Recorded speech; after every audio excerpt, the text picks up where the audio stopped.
Gabriel Sterling, a 42-year-old CEO known as the Iceman, lived isolated by the pain of his sister's loss 10 years ago, never smiling or listening to music. Melody Rose, 28, a secretary recovering from a vocal injury, unconsciously sings in The Office. 1 week after being hired, working alone after hours, Melody hums Moon River. Gabriel, returning, freezes upon hearing the angelic voice, almost identical to that of his deceased sister. He stands motionless for 10 minutes, feeling something other than emptiness for the first time in decades. When Melody finishes, Gabriel hides, but his life has already changed irreversibly. But before we reveal what happens, if you also get emotional with stories like this, click to subscribe now and help us bring more tales of courage and loyalty. Thank you. And now, let's see what happened. The silence on the 30th floor of the Sterling Enterprises building cut through the air like a knife. Gabriel Sterling adjusted the cuff of his Italian shirt and walked through the glass corridors of his company, his footsteps echoing on the polished marble.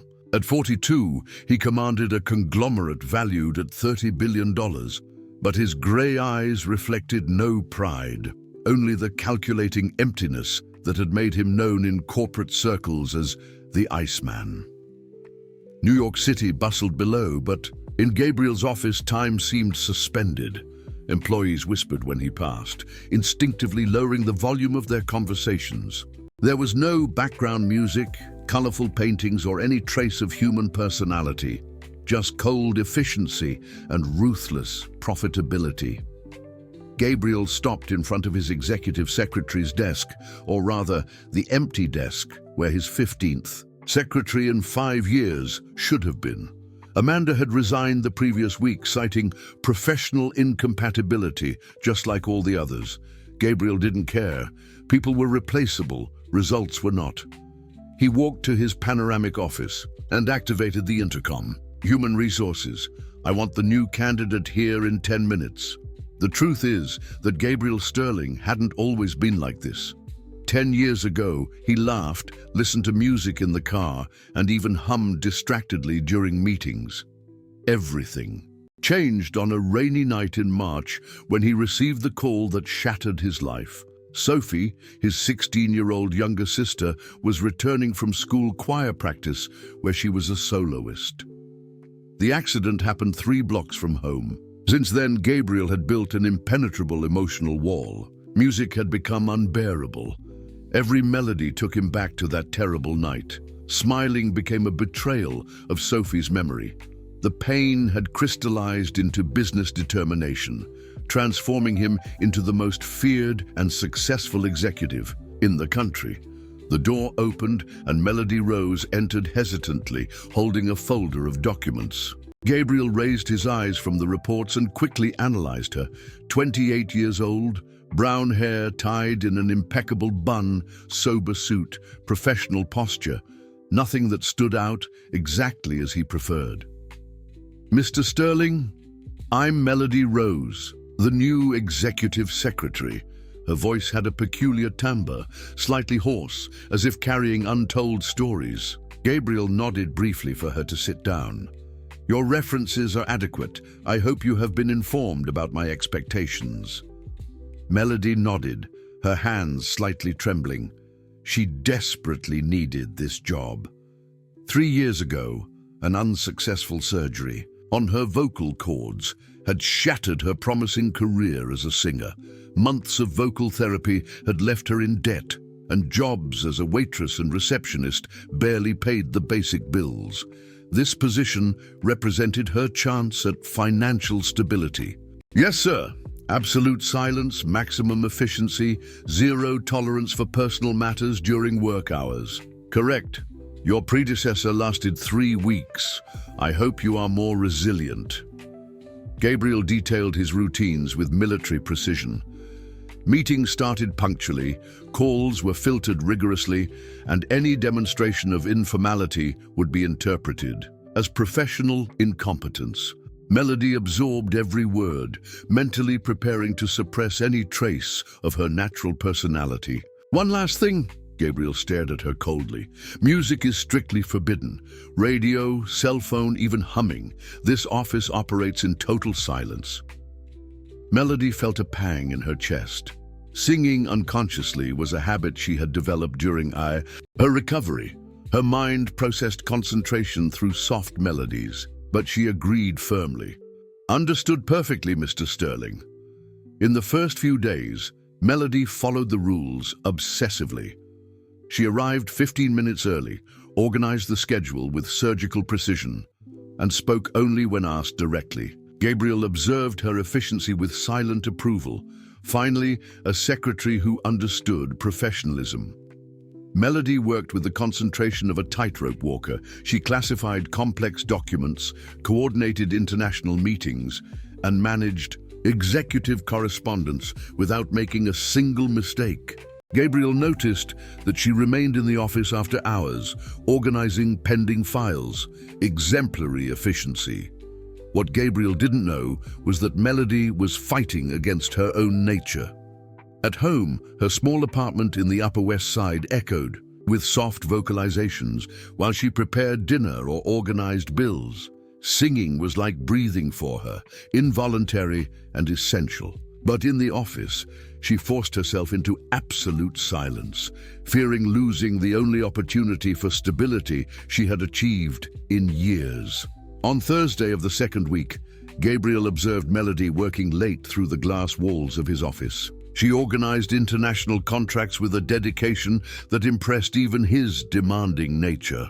For a fleeting moment, Gabriel almost smiled. Almost. But he immediately restrained himself, remembering that satisfaction was a luxury he could not afford. Melody didn't realize she was being watched. Focused on the complex documents, her mind began to process the information in the most natural way she knew, through melody. Without realizing it, she began to hum softly, "Moon River," her voice coming out instinctively as she organized the papers in logical sequence. The sound hit Gabriel like lightning. He froze completely, the pen suspended in the air. That voice, sweet, clear, filled with an emotional purity he hadn't heard in a decade. It was impossible, but the timbre resembled hauntingly Sophie singing in the shower during Sunday mornings. Melody continued working and humming unconsciously, completely oblivious to the devastating impact she was having on the man who watched her through the glass. Gabriel felt something breaking inside his chest, a microscopic crack in the wall he had built around his heart. For the first time in 10 years, Gabriel Sterling felt something other than emotional emptiness, and that terrified him deeply.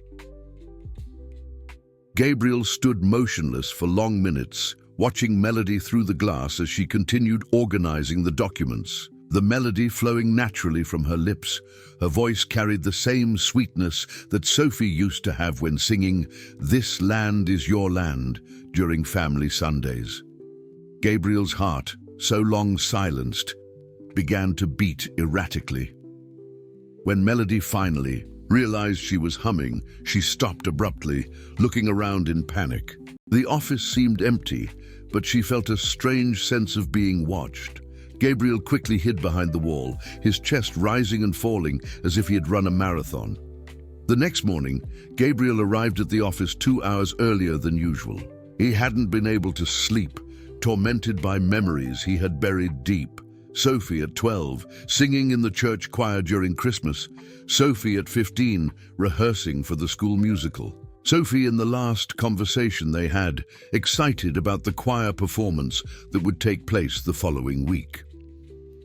Melody arrived punctually at 8, greeting Gabriel with the formality of always. But he observed her with a different intensity, noticing details that had previously gone unnoticed. The way she tapped her fingers silently when she thought, the way she took a deep breath before speaking, as if preparing to sing. During the morning meeting with the directors, Gabriel found himself distracted, remembering Melody's voice. When the CFO questioned his opinion on the expansion into the European market, Gabriel took a few seconds to respond. Something unthinkable for the man who always dominated every detail of business discussions. "Mr. Sterling?" the director insisted. "Concerned." "Approved," Gabriel replied dryly, returning his attention to the numbers, but his mind remained divided. After the meeting, Gabriel made a decision that would change everything. He deliberately left an urgent report on Melody's desk, knowing that she would stay late to finalize it. At 7 in the evening, when the office was empty, he returned, silently, hiding in the adjacent hallway. Melody was focused on the complex report on mergers and acquisitions. Gabriel watched as she frowned, bit her lower lip slightly, and gradually began to hum "The Girl from Ipanema" while organizing the financial data. Her voice echoed softly through the empty corridors, transforming the cold, corporate environment into something almost magical. Gabriel closed his eyes, and for the first time in 10 years, allowed himself to remember without pain. Sophie singing that same song during a trip to Miami when the whole family was together in the car. His father laughing, his mother clapping, he himself singing along in the chorus. Times when music meant togetherness, not loss. When Melody finished singing, Gabriel remained motionless for another 15 minutes, just breathing. Something had moved inside him, a strange and terrifying sensation. For a microscopic moment, he almost smiled. Almost. But guilt struck him like an avalanche. How could he feel joy listening to music after everything that had happened to Sophie? In the following week, Gabriel developed an obsessive routine. He created pretexts to keep Melody in the office after hours, extra reports, files that needed urgent reorganization, international conferences that required detailed preparation. Every night, he secretly returned to hear her sing. Melody began to suspect that Gabriel was testing her professional dedication with so much extra work, but she needed the job and never complained. Unaware that she was being heard, she continued to hum while working alone. "Fly me to the moon, Georgia on my mind, over the rainbow." Each melody hit Gabriel like gentle waves melting a centuries-old iceberg. Gabriel began to research discreetly about Melody. He discovered that she had been a promising professional singer, with performances in sophisticated nightclubs in Manhattan and even appearances at festivals. He found old videos of her on YouTube, singing in a small theater in Greenwich Village. In the videos, Melody radiated a contagious joy, moving on stage naturally, connecting with the audience through music. Seeing those images, Gabriel understood that he had hired not just an efficient secretary, but a wounded artist who, like him, had lost her essence. The difference was that she still carried music within herself, while he had completely buried that part of his soul. One night, while Melody was singing "You Are the Sunshine of My Life," the song that Sophie always dedicated to him when she was a child, Gabriel felt tears forming in his eyes. He hadn't cried in 10 years. Terrified by the intensity of the emotion, he ran out of the building, leaving the car in the parking lot and walking the streets of Wall Street until the early hours of the morning. The next day, Gabriel was even more distant and cold than usual. He spoke to Melody only when strictly necessary, as if punishing himself for the emotional weakness of the night before. But when 5 o'clock arrived, he again arranged a pretext for her to stay late. The compulsion to hear Melody sing had become stronger than his willpower. Gabriel didn't understand what was happening to himself. For 10 years, he had built a life based on the complete absence of emotion, and now a simple female voice was tearing down all his defenses. On Friday of that week, the inevitable happened. Melody was organizing contracts in the archive when Gabriel returned to pick up forgotten documents.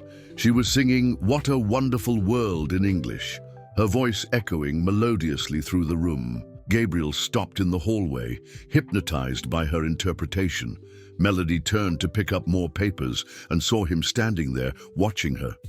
The blood drained from her face. "Mr. Sterling, I didn't know you were here. I'm so sorry. No, music is forbidden. I didn't even realize I was singing. It was involuntary. Please don't fire me. I really need this job." The words tumbled out, the panic plastered on her face. Gabriel watched her for long seconds, seeing the terror in her eyes. For the first time in 10 years, he felt truly alive and completely lost about what to do with that feeling. "Continue," he said softly, his own voice surprising him. "What?" "Keep singing." Melody stared at him incredulously, as if he had spoken in a foreign language. Gabriel Sterling, the Iceman, had asked her to sing. The same man who forbade any musical expression in the office. And at that moment, they both knew that something had changed irreversibly between them. Melody remained motionless for a few seconds, processing the impossible request. Gabriel Sterling, the man who had fired 15 secretaries and prohibited any sound that wasn't strictly professional, had asked her to continue singing. Their eyes met across the silent room, and she saw something different in his expression, a vulnerability she had never imagined possible.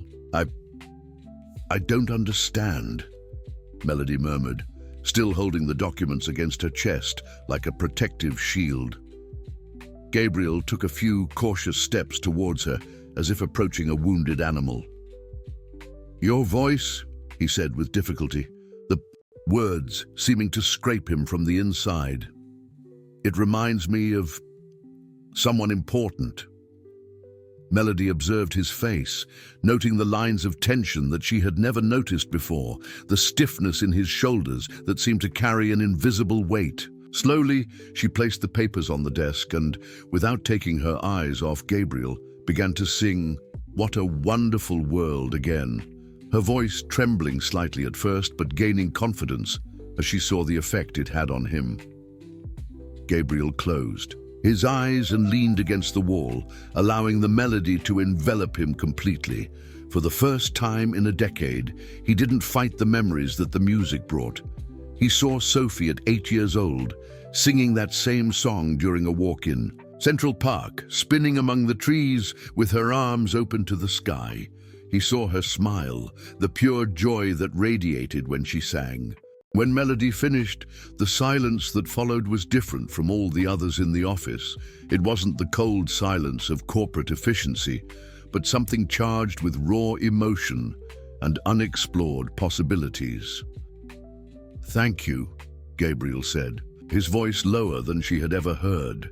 Without further explanation, he left the room, leaving Melody alone with 1,000 questions and a strange feeling that she had witnessed something deeply personal. On the following Monday, Gabriel arrived at the office with a different determination. He had spent the entire weekend thinking about what had happened on Friday, torn between the guilt of allowing music to touch his life again and an emotional hunger he hadn't felt in years. He decided that he needed to understand better who Melody Rose was.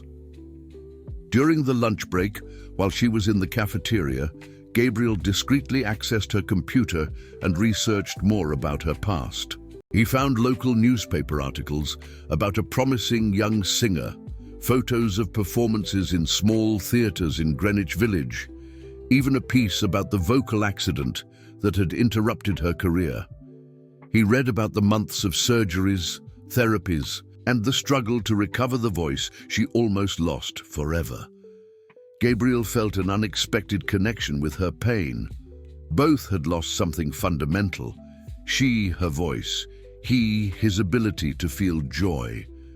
The difference was that Melody had fought to recover what she had lost, while he had simply given up trying. That afternoon, Gabriel made a decision that would change the dynamic between them. When Melody was preparing to leave at 5 o'clock, he called her into his office.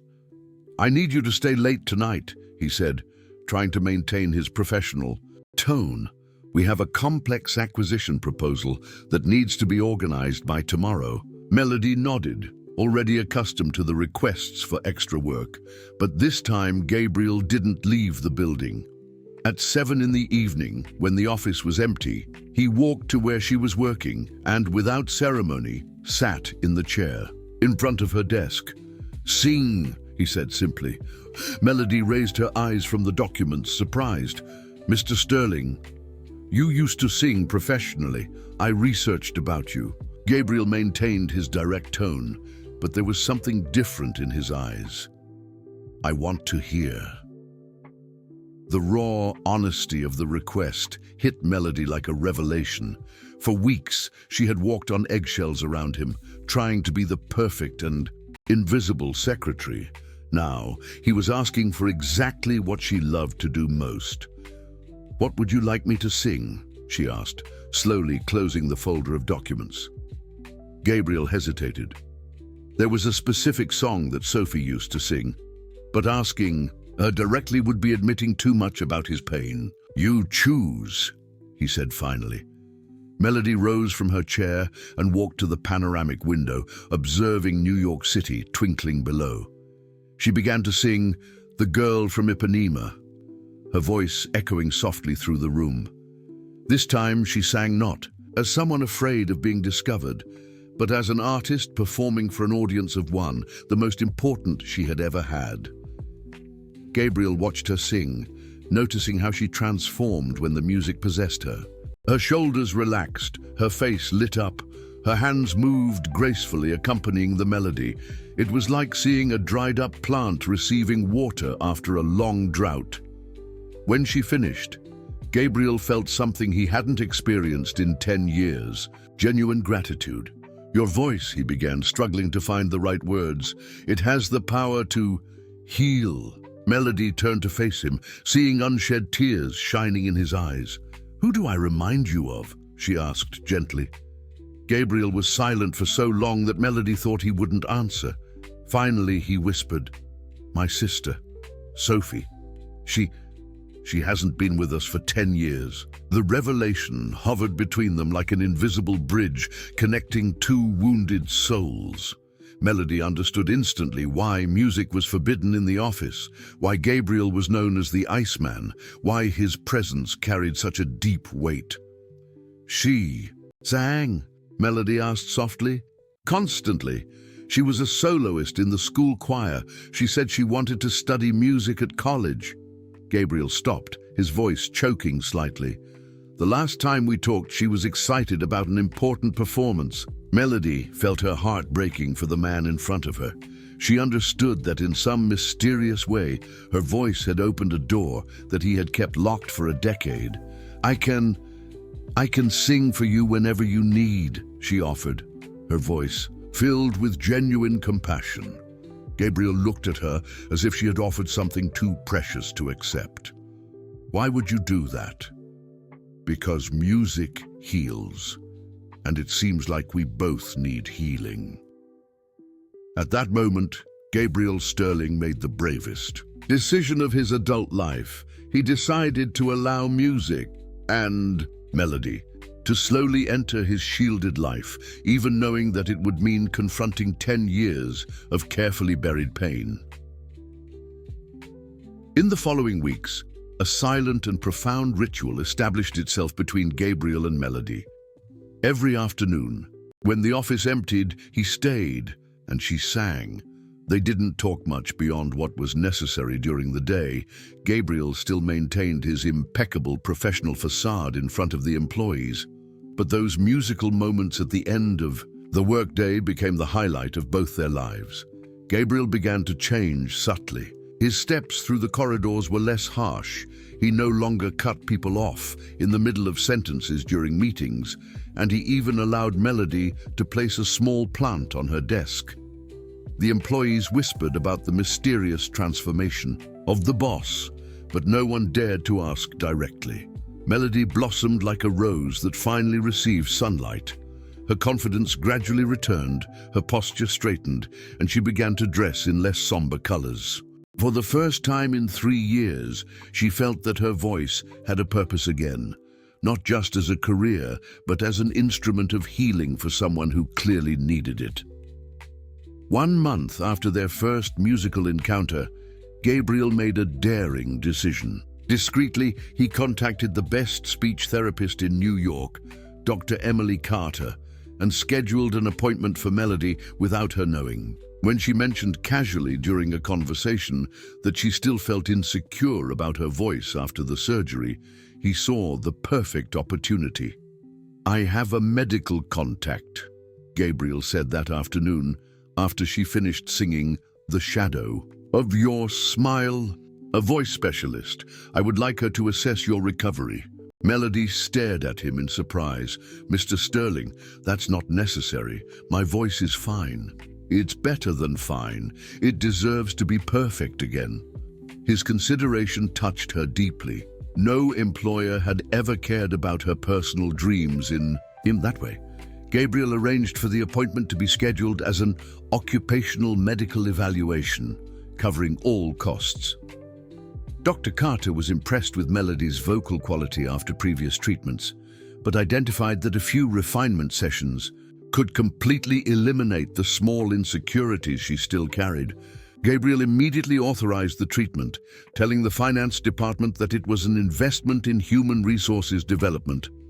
Melody began the sessions with renewed enthusiasm. Her voice gained strength and confidence each week, and this was reflected in her private performances for Gabriel. She began to sing more complex songs, exploring registers she hadn't used in years. Gabriel listened in ecstasy, feeling that each progress of hers also represented his own emotional healing. Then everything fell apart.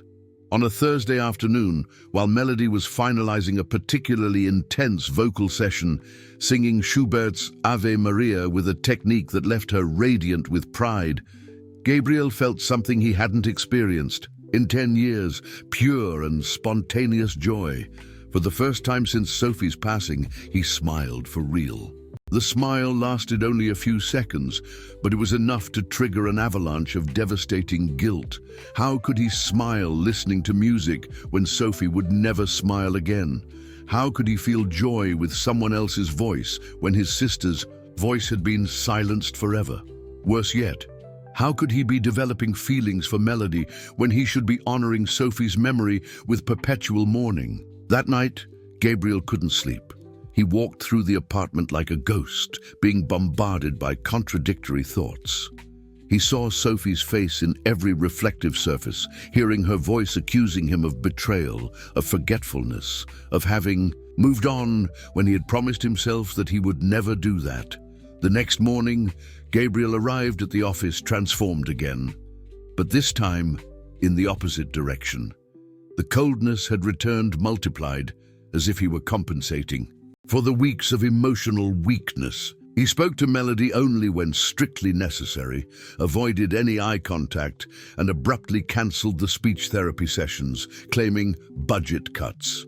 Melody perceived the change immediately and was devastated. She had become accustomed to the more human version of Gabriel, started to develop deep feelings for the vulnerable man she had met through music. Seeing the return of the Iceman was like receiving a punch in the stomach. When it was time to leave, Melody waited as always. But Gabriel didn't show up. She remained in the office until 9 in the evening, humming alone, hoping that he would emerge from the corridors as in recent weeks. Nothing. On the following Monday, Gabriel implemented drastic changes. He hired a second secretary to divide the tasks with Melody, eliminating the need for extra work after hours. He installed a background music system in the office, but only classical instrumental music, without human voices. The message was clear. She was no longer needed to provide music in his life. Melody tried to address the issue during the week, but Gabriel cut her off coldly whenever she tried to mention their musical sessions.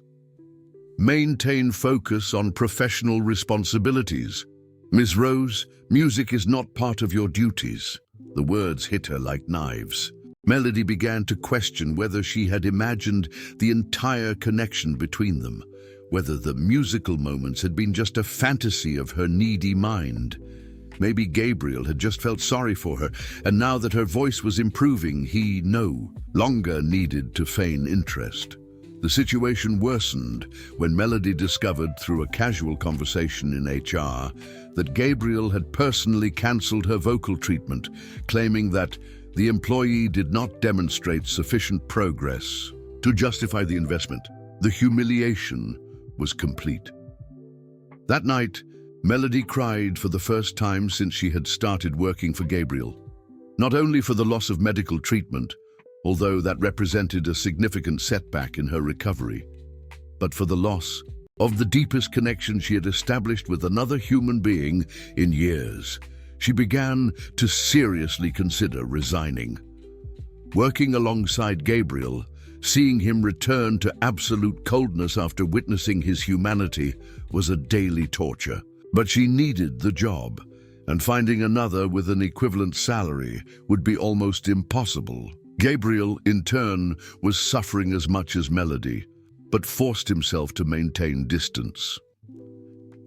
Every night, he walked past the empty office, remembering her voice echoing through the corridors. Several times he almost gave in to the impulse to ask her to sing again, but he always remembered the smile he had felt, and the guilt paralyzed him. The emotional impasse between them intensified each day, creating an almost palpable tension in the workplace. Both had tasted a mutual healing that seemed impossible to achieve again, leaving them more wounded than before they met.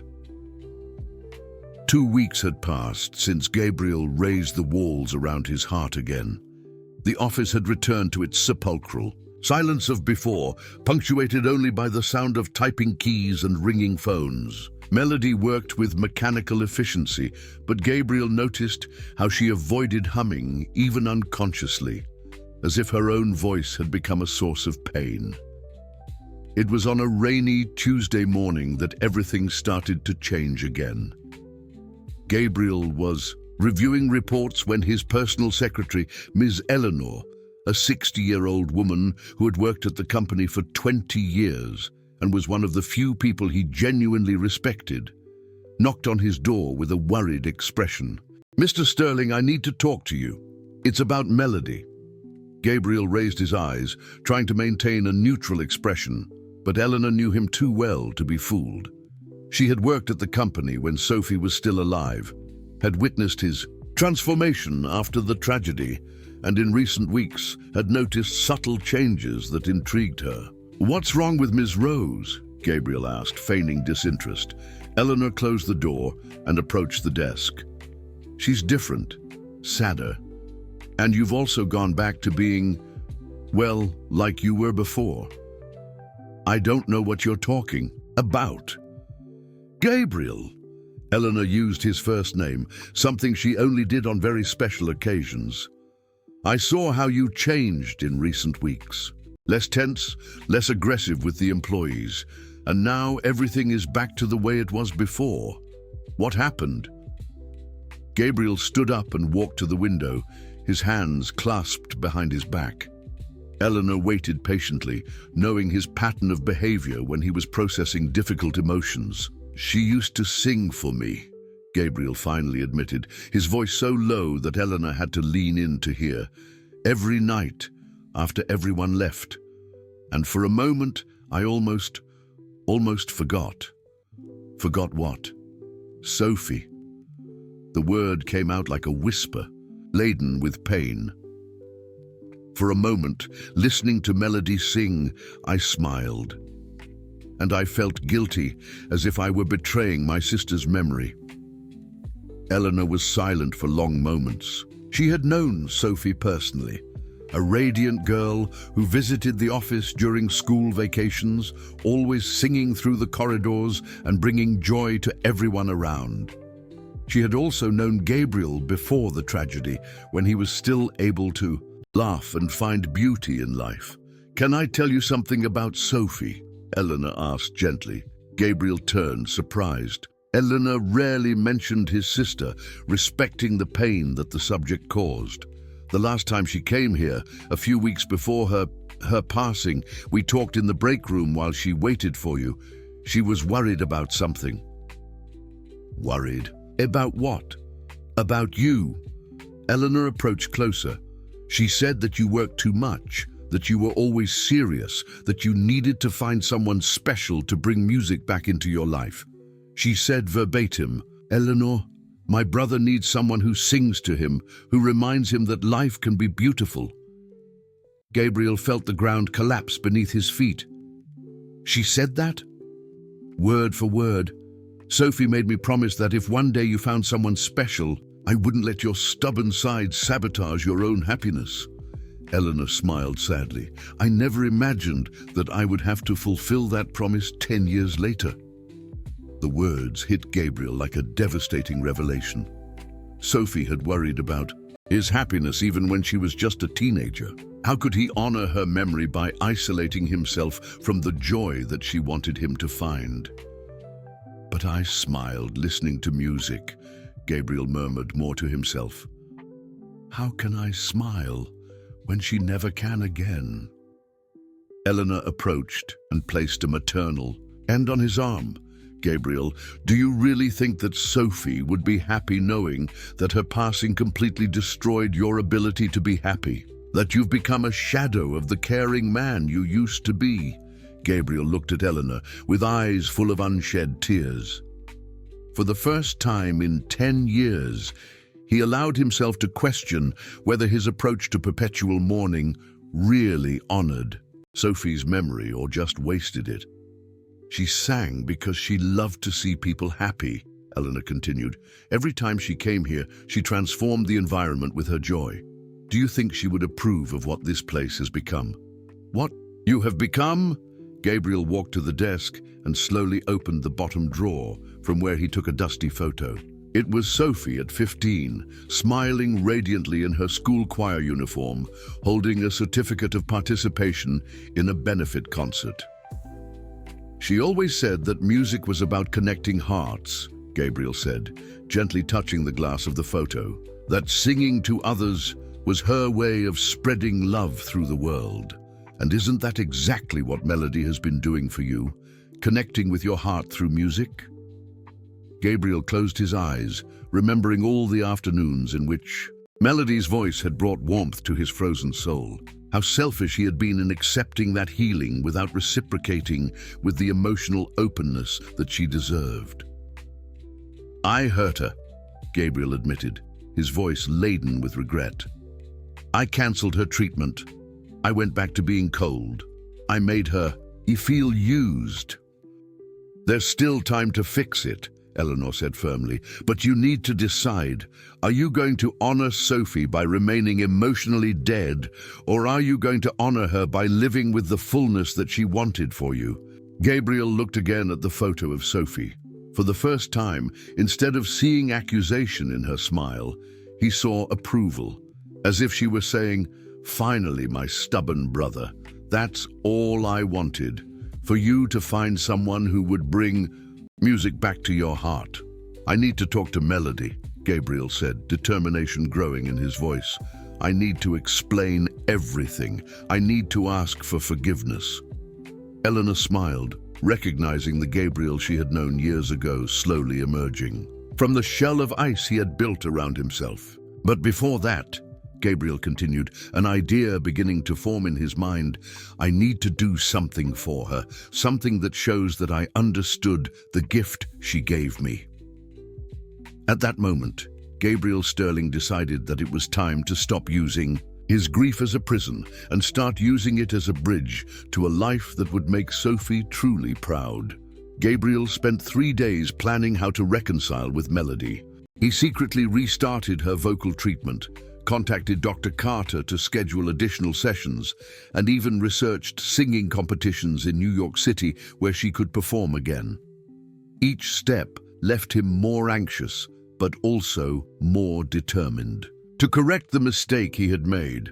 On Thursday afternoon, he finally mustered the courage to approach Melody. She was organizing files with the mechanical efficiency that she had adopted since his emotional distancing. Gabriel approached her desk, his heart beating fast. "Melody, I need to talk to you. In private. She raised her eyes, her expression cautious. Of course, Mr. Sterling. They walked to his office in silence. Gabriel closed the door and turned to face her, the carefully rehearsed words fleeing from his mind. Melody remained standing, formal and distant, very different from the woman who sang to him with such sweetness weeks ago. I made a mistake, Gabriel began, his voice hesitant. In recent weeks, I distanced myself from you without explanation. I cancelled your treatment. I went back to being cold. You didn't deserve that. Melody watched him without expression. I understand, Mr. Sterling. If you no longer need my extra services, I can focus only on administrative tasks. No! The word came out louder than Gabriel intended. That's not it, Melody. What happened between us? Those moments when you sang, they meant everything to me. Her eyes filled with restrained tears. Then why did you stop?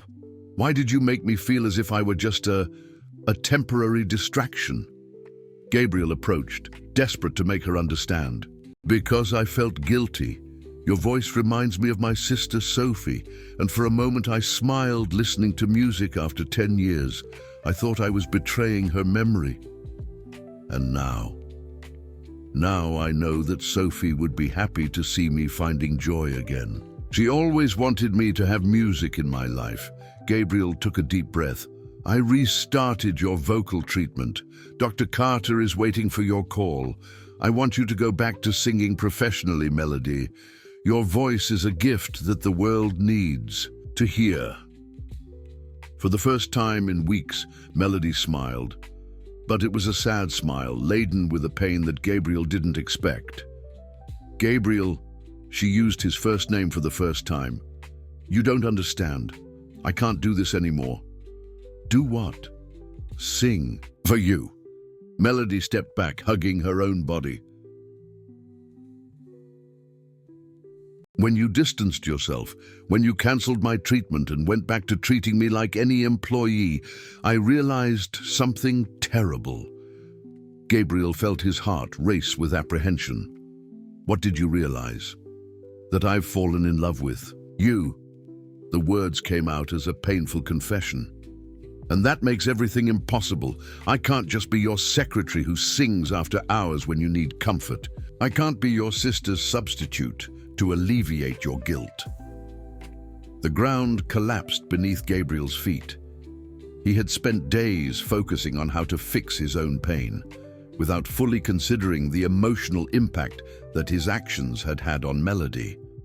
You're not anyone's substitute, he said desperately. Melody, you are... What? What am I to you, Gabriel? Really? Melody stared at him with an intensity that disarmed him completely. Because to me, you've become everything, and it's destroying me. Gabriel tried to approach again, but she recoiled. When you asked me to sing for the first time, I thought I was helping a wounded man heal. But gradually I realized that I was healing myself too. For the first time in 3 years, my voice had a purpose again. I felt alive, needed, loved. You are loved, Gabriel murmured. Am I? Melody laughed bitterly. Then why on the first time that you felt true joy, your reaction was to push me away completely? Why did you make me feel as if my presence was a problem to be solved? Gabriel had no answer. He had been so focused on his own internal struggle that he had failed to see how his actions affected Melody. I'm going to resign, Melody said calmly. I can't continue here, pretending that we're just boss and employee when my heart breaks every time you look at me as if I were a stranger. Panic took hold of Gabriel. The idea of losing Melody, not just as a secretary, but as the person who had awakened his dead soul, terrified him more than any business failure. No, he said, his voice breaking. Melody, please, I've fallen in love with you too. She stopped halfway to the door, but didn't turn around. Have you fallen in love with me or with the way my voice alleviates your pain? She asked, without facing him. Gabriel was silent, and that silence was the answer that Melody needed to hear. "That's what I thought." She turned finally, tears running freely down her face. "Gabriel, you need to decide if you want to honor your sister by living fully, or if you want to use other people as an emotional band-aid for your wound. Because I can't be your cure if you're not willing to truly heal." "Melody, wait. I can't wait anymore, Gabriel. I've spent 3 years rebuilding myself after losing my voice. I'm not going to spend the rest of my life waiting for you to decide if you're capable of truly loving or if you can only love through guilt and memory." Melody left the office, leaving Gabriel alone with the devastating weight of the truth. He had hurt the only person who had managed to bring light to his darkness. And worse yet, he had done it because he was too cowardly to face the possibility of loving again without the permission of the dead. That night, Gabriel remained in the empty office until the early hours, sitting on the floor where Melody used to sing. For the first time in 10 years, he cried, not only for Sophie's passing, but for the real possibility of losing Melody forever due to his own emotional cowardice. The silence around him was no longer just absence of sound, it was absence of hope. Gabriel spent the entire night in the office, sitting on the cold floor where Melody used to sing. Her words echoed in his mind like a sentence. "You need to decide if you want to honor your sister by living fully or if you want to use other people as an emotional band-aid." The raw truth of the accusation hit him like successive waves, each one more painful than the last. When the sun rose over New York City, Gabriel was still there, surrounded by a devastating clarity. Melody was right. He had fallen in love with her not only as a woman, but as salvation. He had used her voice as a bridge back to life without offering anything genuine in return. It was a selfish love based on desperate need, not on true connection. On Friday morning, Melody didn't show up for work. Gabriel stared at her empty desk, his stomach churning with anxiety. At 10 in the morning, she sent a formal email to the Human Resources Department requesting immediate resignation due to professional incompatibility and waiving the notice period. Gabriel read and reread the email, looking for some trace of personal emotion in the carefully professional words. He found none. Melody had disconnected from him completely, just as he had done to her weeks before. Eleanor found Gabriel in his office that afternoon, staring at the photo of Sophie that he kept on his desk. "She resigned," Gabriel said without raising his eyes. "I know, everyone knows." Eleanor sat in the chair in front of him. "The question is, what are you going to do about it?" Gabriel finally looked at her. "What can I do? She was right. I didn't really love her. I loved what she represented, the healing she brought. That's not love. It's dependence. And now that you recognize that, now it's too late." Gabriel leaned back in his chair. "How can I ask someone to come back when I know that my feelings were tainted from the beginning?" Eleanor observed his face for long moments. "Gabriel, can I ask you a question? When you were listening to Melody sing, what were you thinking about?" "About Sophie, of course. About the music she brought back to my life. Always, in every moment." Gabriel hesitated.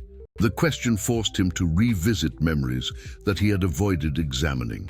"No, not always." "Tell me about the moments when you weren't thinking about Sophie." Gabriel closed his eyes, allowing himself to remember. "There were moments when I just watched Melody. The way she moved when she sang, how her face lit up, how she seemed to find beauty in simple melodies. There were moments when I completely forgot about Sophie and just admired who Melody was." "And how did you feel in those moments?" "Guilty," Gabriel replied immediately. "Guilty for not thinking about Sophie, for being interested in someone else." Eleanor smiled sadly. Gabriel, you just described what it's like to fall in love with someone real, not with a memory or a cure. The guilt you felt wasn't for betraying Sophie. It was fear of loving someone new. The words hit Gabriel like a revelation. He had misinterpreted his own feelings, confusing fear of vulnerability with betrayal of his sister's memory. But still, Gabriel murmured, I started everything for the wrong reasons. Melody deserves someone who loves her from the first moment for who she is, not someone who discovered love after using her as therapy. Nonsense, Eleanor said firmly. True love rarely starts perfect. It starts confused, complicated, sometimes for the wrong reasons. What matters is what you do when you recognize the truth. Gabriel stood up and walked to the window. Down below, New York City pulsed with life. People running after dreams, facing fears, fighting for love. For the first time in 10 years, Gabriel wanted to be part of that life, not just observe it from his tower of ice. How can I prove to her that I've changed? That I finally understand the difference between using someone to heal wounds and loving someone despite the wounds? That, Eleanor said, you're going to have to figure out on your own. But I can give you a hint. Melody doesn't need more words. She needs actions that prove that you see her as a real woman with her own dreams, not as an extension of your healing. Gabriel spent the entire weekend planning. He researched Melody's previous career, contacted people in the music industry, investigated opportunities that might interest her. But every time he imagined how to approach the subject, he ran into the same question. How to prove that his actions came from genuine love, not from guilt or despair? On Monday morning, Gabriel made the most courageous decision of his life. He called Dr. Carter and scheduled not only the continuation of Melody's treatment, but something much bigger. Then he contacted Carnegie Hall. If Melody wanted to be seen as a real artist with her own dreams, Gabriel would give her the stage she deserved. But he would do it anonymously, without expecting credit or reconciliation. Whether she forgave him or not, whether she came back to him or moved on, Gabriel wanted her to know that someone believed in her talent regardless of any personal benefit. On Tuesday night, Gabriel finally understood what he needed to do. It wasn't about convincing Melody to come back. It was about proving that he had learned the difference between loving someone and needing someone. It was about honoring Sophie not by remaining trapped in the past, but by building a future that she would approve of. Gabriel picked up the phone, his hands trembling slightly. On the other end of the line, a familiar voice answered hesitantly. Melody, it's me. Don't hang up, please. There's something I need to tell you, and then, if you want, I'll never bother you again. The silence on the other end of the line was charged with tension. Gabriel took a deep breath, knowing that the next words would determine whether he would lose Melody forever or whether he would finally have the chance to fight for the true love that he had discovered too late. Meet me at Carnegie Hall tomorrow at 8 in the evening. There's something I want to show you, something that has nothing to do with me or with my wounds, something that has everything to do with who you are and what you deserve. Melody arrived at Carnegie Hall 10 minutes late, her heart beating erratically. She had spent the entire night questioning whether she should heed Gabriel's request. Part of her wanted to simply move on, forget the man who had awakened her deepest feelings only to trample on them. But another part, the one that still believed in the possibility of redemption through music, had brought her here. The theater was partially lit, and she saw Gabriel waiting in the main lobby, wearing a suit that was more casual than usual. He approached hesitantly, as if he feared that she would flee at any moment. "Thank you for coming," he said, his voice laden with a vulnerability that she wasn't used to hearing. "You said you had something to show me." Gabriel nodded and guided her up the stairs towards the main stage. "Before that, I need to explain something to you. In recent weeks, I forced myself to examine my feelings honestly. You were right about Everything. Melody remained silent, waiting. When I started asking you to sing, it was pure selfishness. I used your voice as a remedy for my pain, without considering what it cost you. Gabriel stopped in front of the stage curtains. But at some point, without me realizing it, something changed. Changed how? I started to observe you. The way your eyes closed when you sang higher notes, how you smiled after finishing a difficult song, how your entire personality transformed when you were connected with the music. Gabriel turned to face her. I started to fall in love with Melody. Rose, the woman, the artist, the courageous person who rebuilt her life after losing everything. Not for the way she relieved my pain. Melody felt tears forming, but she stood her ground. And why should I believe that now? Gabriel took a deep breath. Because I'm going to give you something that proves it. Something that doesn't benefit me in any way, that doesn't heal me, that is entirely about you and your dreams. He pulled back the curtains, revealing the Carnegie Hall stage completely prepared. A grand piano occupied the center, surrounded by professional recording equipment. At the back of the stage, a chamber orchestra waited silently. Melody gasped. "Gabriel, what is this?" "Your chance," he said simply. I talked to the musical director of the theater, to producers, to people in the recording industry. They agreed to record a concept album of yours. Classic American songs reinterpreted. If it works out, you'll have a recording contract. How did you manage this? I showed them old recordings of yours. I talked about your talent, your story of overcoming. They became interested. Gabriel paused. But there's a condition. Melody's heart raced. Of course there would be a condition. The condition is that I can't be involved in any way. My name can't appear as a sponsor, producer, or anything else. If anyone asks how the opportunity arose, you'll say that you were recommended by an anonymous admirer of your work. Melody stared at him incredulously. Why?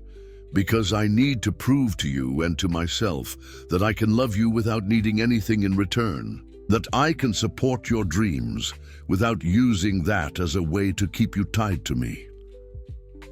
Gabriel took a step back. If you accept this opportunity and move forward with your career, we may never see each other again. And that's okay. That's okay. It will be painful, Gabriel admitted, but it will be proof that I've finally learned the difference between true love and selfish need. Sophie would be proud to see me doing something purely out of love, without expecting anything in return. Melody walked slowly towards the stage, gently touching the keys of the piano. The sound echoed through the empty room, pure and crystalline. And if I accept the opportunity, she said without turning around, but I don't want to move forward without you. Gabriel felt his heart stop. What do you mean? Melody turned to face him, tears running freely down her face. In recent weeks, I've also examined my feelings honestly, and I realized something. I didn't just fall in love with the vulnerable Gabriel who listened to my music. I fell in love with the man brave enough to recognize his mistakes and fight to correct them. She approached him slowly. Do you think I'm the only one who started to love for the wrong reasons? I fell in love with you because I felt needed, because your pain made my own pain seem smaller. But now I realize that I love you not, despite your wounds, but including them. They are part of who you are. Gabriel could hardly believe what he was hearing. The question is, Melody continued, can you love me including my wounds too? Can you accept that sometimes I'm insecure about my voice, that I'm afraid of failing again, that I need support just as you needed it? Gabriel approached and held, her face between his hands. Melody Rose, I love you completely. Your strengths, your vulnerabilities, your dreams, your fears, everything. Then show me, she whispered. Gabriel kissed her, a kiss laden with 10 years of pain, transformed into hope, of love discovered through music and refined through near loss. When they separated, Melody smiled, the first genuine smile that Gabriel had seen on her face in weeks. "Now," she said, walking towards the piano, "how about I sing a song for you? Not as therapy, not as healing, but as a celebration of two wounded hearts who chose to heal together." Gabriel nodded, sitting in the first row of the audience. Melody positioned herself beside the piano and began to sing "The Girl from Ipanema," but this time with a fundamental difference. She sang, not to heal his pain, but to celebrate the love that they had built through it and beyond it. When the last note echoed through the theater, Gabriel smiled, a true smile, free of guilt, filled with gratitude for Sophie, for Melody, and for the second chance that life had given him. 6 months later, Gabriel and Melody were married in an intimate ceremony in the same theater where they rediscovered love. Melody sang to him for the first time in public, dedicating the performance to Sophie's memory. Gabriel established a musical foundation in his sister's name, and together they created a program that offered free vocal treatment to young artists. Years later, when they had a daughter who sang like the mother and aunt she never knew, Gabriel finally understood that honoring those who have passed does not mean stopping living, but living so fully and lovingly that they would be proud of the life we have built. Dear listeners, we hope that the story of Gabriel and Melody has moved you deeply. This journey of healing through music reminds us that true love sometimes arises from the most unexpected circumstances, and that it is never too late to allow our hearts to find a new song. To continue with us on this emotional journey, we have prepared a special playlist with equally touching stories of second chances and redemption. You can find it by clicking here on the side. If this story touched your hearts, don't forget to subscribe to our channel and leave that affectionate like that motivates us to continue. Every day we bring unique narratives that explore the most beautiful complexities of the human experience. Don't miss our next content, and we always wait for you in the comments to share how these stories resonate in your own journeys.